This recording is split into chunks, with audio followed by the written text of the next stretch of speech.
Bienvenidos una vez más a La Hora de Leer. Me da muchísimo gusto que estén aquí acompañándome el día de hoy. Hoy quiero hablar de un libro que es bastante curioso, es muy distinto a lo que usualmente leo, pero bueno, me lo regalaron, me gustó bastante. Es de una autora irlandesa que en realidad ella se inicia en su carrera como poeta y de hecho ha ganado premios en poesía, y esta es su primera entrega, su primer libro en ficción, en prosa, por decirlo de alguna manera creo más correcta.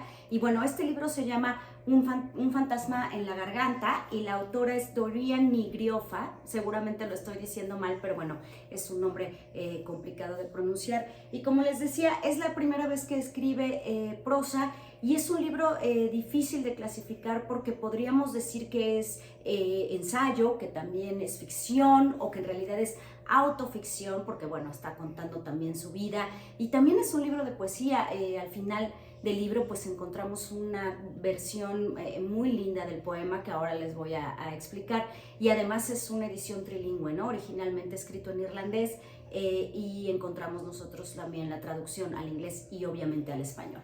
Este es un libro del 2020 en inglés y nosotros lo conocemos en español hasta el 2023, editado, publicado por la editorial Sexto Piso. La verdad creo que la labor del traductor debe de ser titánica, debió de haber sido titánica en este libro porque es difícil, es un libro complejo. Ahora, ¿de qué va este libro? Bueno, pues nos cuenta, como les decía, la historia de la poeta y también o de la escritora, de la misma autora, Dorian Nigriofa, y al mismo tiempo nos va contando la historia y la vida de la poeta irlandesa Eibhlín Dubh Nic O'Neill, que es bueno, una de las grandes poetas irlandesas del siglo XVIII, y que ella se dedica a investigar su vida y está un tanto obsesionada con lo que pasó con esta gran poeta, y creo que le da mucho valor a esto porque es estas escritoras, mujeres que han quedado rezagadas, de las que no se sabe mucho, pero que han sido fundamentales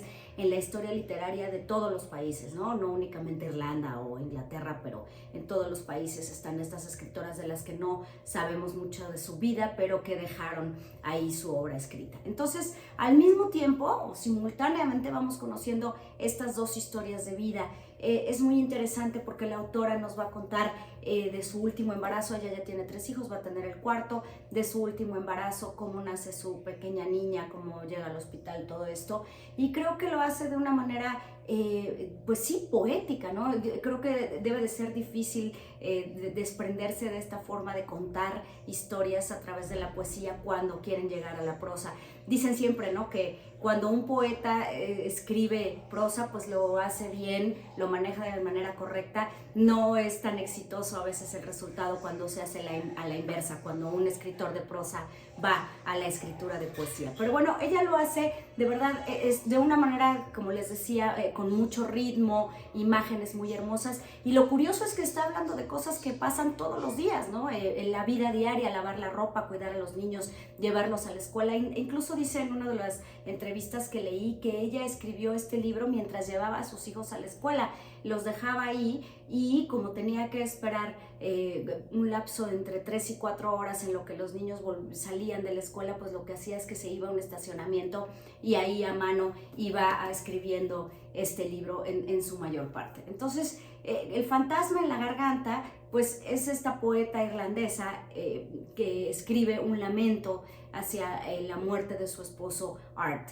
Entonces ella quiere saber qué pasó con esta poeta, quiere conocer bien el poema, analizarlo, y también se pregunta siempre ¿por qué quiero saber todo esto? ¿Por qué quiero transmitirlo? ¿Por qué quiero de hecho escribirlo, ¿no? Entonces también es un texto que se relaciona con el proceso de escritura, en el proceso creativo, de la misma poeta. Y así vamos recorriendo esta vida de estas dos mujeres de manera pues simultánea, ¿no? Y además ambas poetas, pues puedo pensar que la autora se identifica mucho con ella y con todo el proceso. Ahora, como les decía, también es un libro que habla pues de la maternidad, habla mucho de la lactancia, eso me gustó, es una parte interesante porque creo que reivindica también ahora en estos tiempos modernos donde hay muchas mamás que a lo mejor no quieren intentarlo tanto, ella pues reivindica la lactancia y eso a mí también como mamá pues me gustó, me llamó la atención. Les decía, habla de del trabajo diario, de lo que hacemos las mamás todos los días en casa, ¿no? Las labores domésticas, y también las refiere en el caso de la otra poeta que está investigando, entonces eso es muy interesante. Y bueno, ella quiere dar un testimonio de vida de la autora Nick O'Neill, de la poeta del siglo XVIII, quiere explicarnos por qué escribió este lamento sobre la muerte de su esposo y lo hace de manera extraordinaria. Es un libro pues sí, difícil de clasificar. Me gustó bastante porque, pues sí, ¿no? Está muy bien contado, te enganchas en la historia. Creo que las primeras 80 páginas son extraordinarias, entra con mucha fuerza. Es cuando les decía que está contando la historia pues del parto de su cuarto hijo y la lactancia y cómo regresan a casa con el bebé y tiene que atender a todos sus hijos, cómo está ahí también su esposo apoyándola. Esas primeras 80 páginas fueron muy, muy poderosas.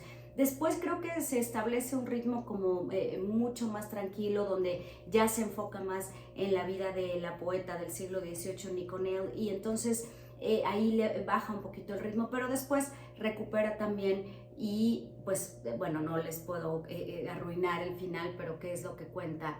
Al final pues lo cierra bastante bien. Y como les decía al inicio del video, pues este poema, el lamento original que escribió la poeta irlandesa, pues está ahí y ella nos lo pone, aunque ya nos ha ido dando bastantes y suficientes fragmentos a lo largo de los capítulos de este libro. Entonces, bueno, pues es una autora joven, además, nacida en 1981, que como les decía ha recibido premios en poesía y esta es su primera obra en prosa, y estoy segura que si se acercan a esta autora y toda esta descripción que hace del fantasma que lleva en la garganta y qué es lo que sucedió, pues les va a gustar. Es una buena lectura. Espero que se animen a leerlo, a darle like a este video y nos vemos la próxima en La Hora de Leer.